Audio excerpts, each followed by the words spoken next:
Ilyas, sini makan bakso sama aku. Kosong emang? Iya, Kasih. yuk kita makan. Yuk makan.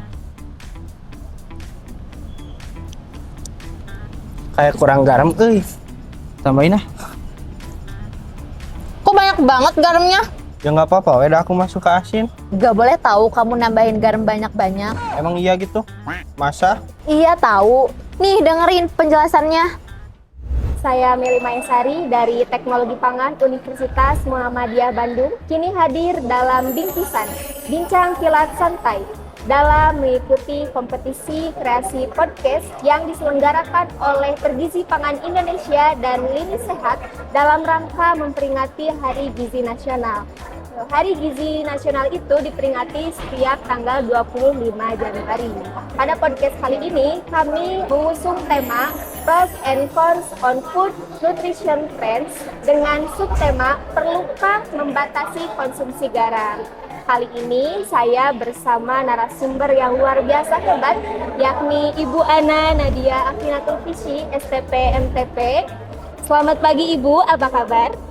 Alhamdulillah, baik kabarnya nih Mel. Alhamdulillah, senang sekali bisa bertemu bersama Ibu Ana dan diberi kesempatan untuk berbincang secara langsung pada kesempatan kali ini.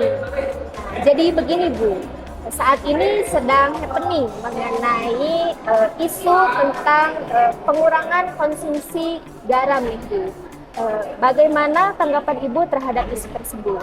Nah, terima kasih nih sebelumnya Meli atas waktunya sehingga kita dapat bertemu ya pada kesempatan kali ini. Sesuai dengan tema podcastnya yaitu Bingkisan ya, Bincang Kilat Santai, sehingga memang dari pro kontra konsumsi garam ini banyak riset yang pro dan tentunya kontra. Kalau dari Ibu pribadi, Ibu mengutip dari pedoman yang paling sempurna ya untuk umat Islam yaitu Al-Quran, surat Al-An'am ayat 141 yang mengatakan bahwa janganlah kamu berlebih-lebihan ya, dan sesungguhnya Allah itu tidak menyukai orang yang berlebih-lebihan. Sehingga memang kalau dari riset yang sudah Ibu pelajari, memang Ibu lebih pro ya, dalam arti kita perlu membatasi konsumsi garam karena berkaitan dengan kesehatan. Apakah kita perlu Bu untuk mengurangi konsumsi garam? Kemudian apa yang akan terjadi apabila kita mengurangi konsumsi garam tersebut? Nah, pertanyaannya ada dua. Yang pertama perlu, kemudian apa yang terjadi? Nah, perlu tidak perlu tentunya jawabannya perlu ya. Nah, apa yang akan terjadi? Yang akan terjadi apabila kita mengonsumsi garam secara berlebih tentunya dapat meningkatkan jumlah natrium dalam sel sehingga dapat mengganggu keseimbangan cairan dalam tubuh. Prinsipnya seperti apa? Prinsipnya adalah masuknya cairan ke dalam sel itu akan mengecilkan diameter pembuluh darah arteri sehingga menyebabkan jantung itu memompa lebih kencang dan lebih kuat, dan itu menyebabkan tekanan darah itu lebih tinggi. Oleh karena itu perlunya ada pembatasan konsumsi garam, diharapkan lebih stabil tekanan darah kita. Jadi perlu ada namanya diet rendah garam, dan itu dari beberapa referensi itu cukup optimum ya dalam menstabilkan tekanan darah. Baik Ibu, apakah benar nih Bu bahwa mengurangi konsumsi garam akan berkontribusi secara signifikan terhadap peningkatan kesehatan, atau hal tersebut justru dianggap suatu tindakan yang berlebihan seperti itu Bu? Too much ya. Oke. Untuk apakah itu berlebihan atau tidak atau signifikan, tentunya apabila kita membatasi konsumsi garam secara berlebihan itu akan ada peningkatan ya kesehatan, dalam arti cukup signifikan, dan tentunya konsumsi garam secara berlebihan itu dapat meningkatkan resiko. Resiko yang pertama adalah penyakit jantung, kemudian juga ada hipertensi atau tekanan darah, dan juga stroke tentunya atau penyakit kardiovaskular lainnya. Oleh karena itu memang dalam tubuh manusia kita perlu konsumsi garam, namun ada pengurangan, di mana pengurangannya itu pun tidak bisa terburu-buru ya, perlu adanya tahap. Jadi kalau kita ingin pola hidup sehat atau merubah pola hidup sehat itu perlu adanya pembatasan secara bertahap, tidak bisa ujuk-ujuk ya atau ojol-ojol gitu ya. Jadi perlu adanya step by step, dan itu sangat disarankan untuk kita semua sama-sama kita menjaga kesehatan tubuh kita. Nah, untuk budaya atau culture, jadi zaman dulu itu Indonesia memang menjadi tempat transit ya, karena banyak pelabuhan di berbagai daerah. Oleh karena itu ada etnis Tionghoa, Arab dan lain sebagainya itu masuk ke kita, sehingga itu mempengaruhi taste dari makanan asli khas Indonesia. Oleh karena itu pengaruh budaya menjadi salah satu hal yang perlu dipertimbangkan untuk adanya kebijakan tersebut ya, dari pemerintah negeri maupun swasta. Itu juga perlu adanya rundingan atau kolaborasi sehingga kebijakan ini dapat diaplikasikan ke masyarakat. Lebih lanjut, apa yang akan terjadi apabila kita terlalu berlebihan nih dalam mengkonsumsi garam? Nah, wah, apa nih yang akan terjadi nih ya? By the way, udah di-spill tadi ya. Yang pertama itu tentunya hipertensi, kemudian juga kenapa nih hipertensi? Tadi ada natrium dalam sel ya. Kemudian juga ada peningkatan resiko penyakit jantung, ada tekanan darah tinggi tadi, hipertensi sudah, headache atau sakit kepala nih. Jadi buat para pemirsa yang suka sakit kepala, kayaknya kita perlu aware gitu ya terhadap diri kita sendiri. Kita makan apa nih tadi gitu ya. Kemudian juga mulut kering dan rasa haus ini juga dipengaruhi oleh salah satunya konsumsi garam. Baik Ibu. Kemudian apakah ada jenis garam tertentu Ibu yang baik untuk kesehatan kita? Nah, ini ada di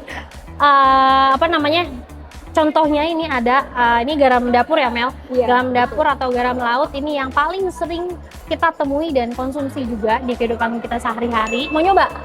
Tidak Ibu, harus diaplikasikan ke pangan terlebih dahulu Bu. Perbatasan ya. Iya betul. Oke, kemudian juga ada garam Himalaya. Nah, ini garam Himalaya ini cukup ekspensif. Kenapa? Karena kemurniannya tinggi.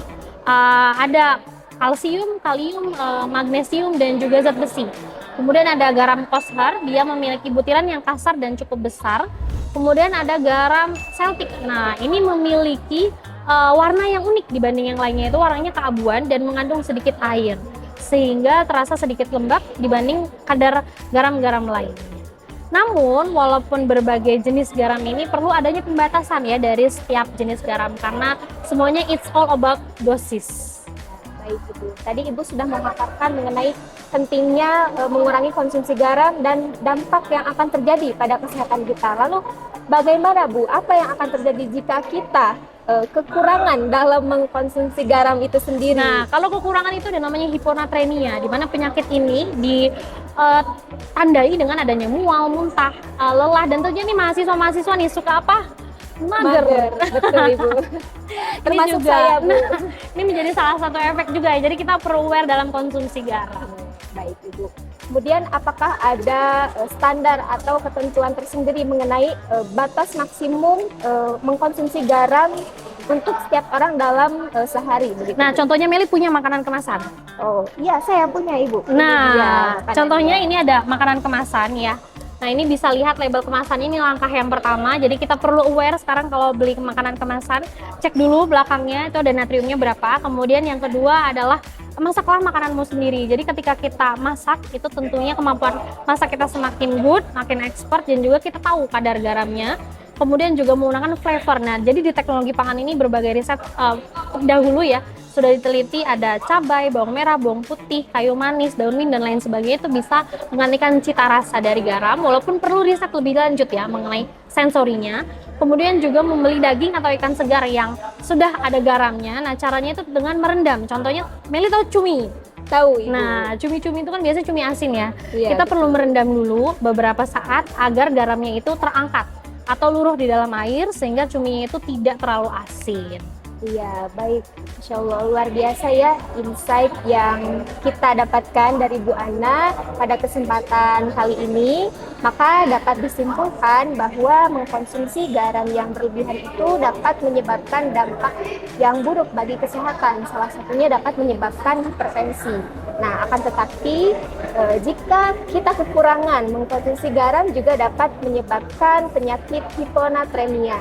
Kemudian ada beberapa upaya nih dalam menghindari konsumsi garam yang berlebihan. Di antaranya kita dapat memperhatikan komposisi yang ada di label kemasan pada produk yang kita beli. Kemudian kita juga harus lebih selektif dalam memilih makanan ya. Kemudian alangkah lebih baiknya jika kita memasak sendiri makanan kita seperti itu. Terima kasih Ibu atas waktu dan kesempatannya. Luar biasa ilmu yang diberikan, semoga dapat bermanfaat untuk kita semuanya. Demikian podcast pada kali ini dalam rangka memperingati Hari Gizi Nasional pada tahun 2024. Saya Meli Maesari pamit undur diri. Wassalamualaikum warahmatullahi wabarakatuh.